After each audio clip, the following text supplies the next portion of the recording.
Welcome to F&I Today. I'm your host, Becky Chernick. Now, my boss once told me a process will either make you or break you, and running by the seat of your pants will diminish sales and profits and can be contributed to this F&I bottlenecks and poor CSI.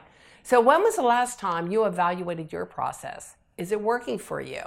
As some of you may know, I offer in-dealership training and consult with the entire sales team from the time that customer lands on the lot or the dealership website, from sales to desking to finalizing the transaction in the F&I department.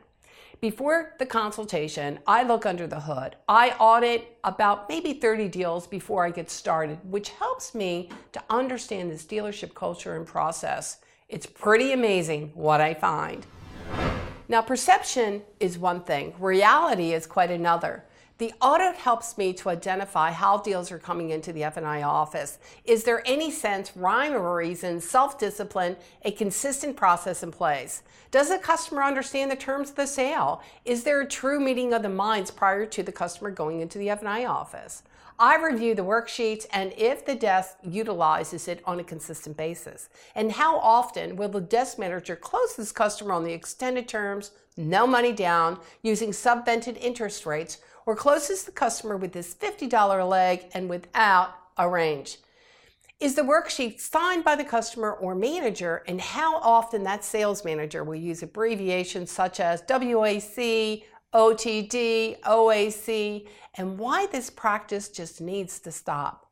Speaking of which, I'm not even sure where the purchase order went off to. Since many dealers now utilize this e-pencil or the e-lead worksheets today, the purchase order seems to be non-existent until the transaction is finalized in the F&I office. Now, for the veterans who have been in the business for a while, I'm pretty sure you might recall. You remember when we used either a printed or a written purchase order signed by the customer and the sales manager prior to the customer going into the F&I office for delivery. In fact, if that purchase order wasn't completed, signed by both parties, F&I would send the deal back to the desk. So I understand the e-pencil is being utilized in lieu of the purchase order today. However, the worksheet is not completed and the terms are not confirmed and or signed by the manager and customer. The F&I manager is left to close the customer on payment or price or both. Customers seldom understand the terms that they have agreed to. So what is it that we don't understand about a solid paper trail? A solid paper trail will ensure that the customer understands all the terms of the sale. You leave nothing to chance or misunderstanding. The purchase order or this e-pencil matches the menu. Well, this is seldom the case, which can mean a possible violation for deceptive practices. So I realize some of you may consider compliance to be a four-letter word, but it's a necessity today if you expect to stay in business.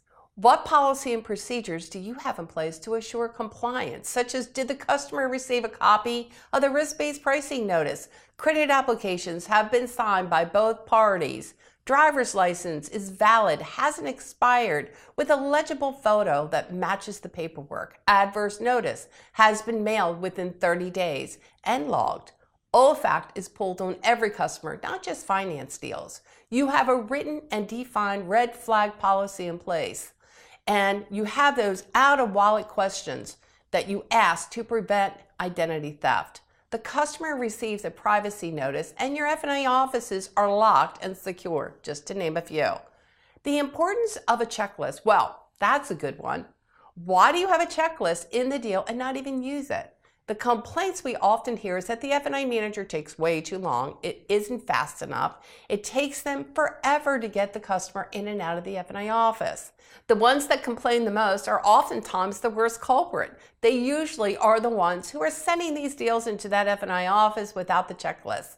Customers in a hurry, we're selling cars today, let's wrap this up.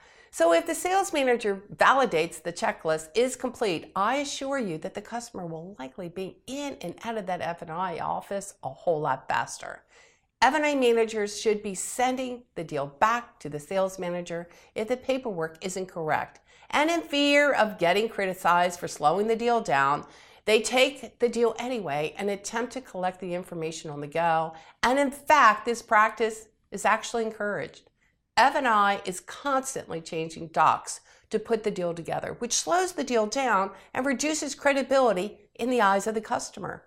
I don't want you to think for a minute I am just putting all the blame on the sales department.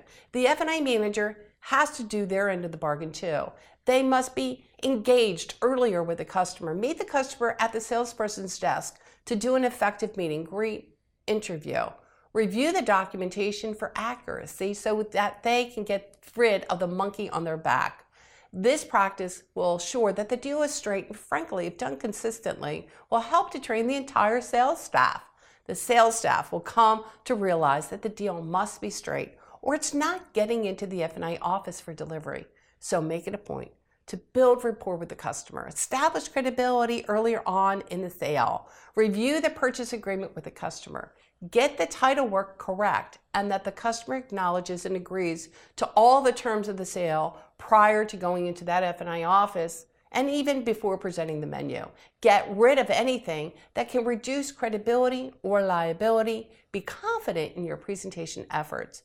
So what happens when the customer doesn't agree to the terms of the purchase price or base payment and it's left to the F&I manager to close the customer?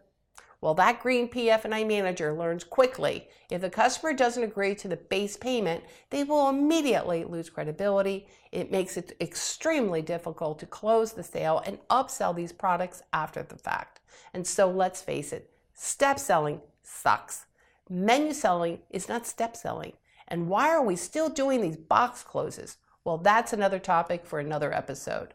The minute the terms come into question, you can bet that that F&I manager will skim over that base payment like a whisper.